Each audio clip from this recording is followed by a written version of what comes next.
దర్శనం చూస్తూ వారి యొక్క ఆధ్యాత్మిక స్థితిని తెలియచేస్తుంది దర్శనం. ఒక వ్యక్తికి దర్శనం చూశాడంటే ఒక రియాలిటీ వస్తుంది. నీకు దర్శనం వచ్చిందంటే నీ ఆధ్యాత్మిక స్థితి క్షుణ్ణంగా తెలుస్తుంది. అది దర్శనం. నేనేమై ఉన్నానో నా దర్శనం చెబుతుంది. నేనేమై ఉన్నానో దేవుని వాక్యం నాకు చెబుతుంది. నేనేమై ఉన్నానో దేవుని ఆత్మ నాకు చెబుతుంది. కాపరి కాదు, తోటివాడి కాదు, స్నేహితుడు కాదు, నాయకుడు కాదు. నీ ఆధ్యాత్మిక జీవితం నీకు తెలియాలంటే నీకు దర్శనం కావాలి.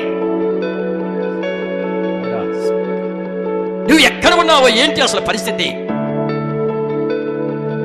నీకు దర్శనం అనే కావాలి. దేవుడి మాట నువ్వు ఆలకించాలి. దేవుని ఆత్మను దిగిరావాలి మీదకి.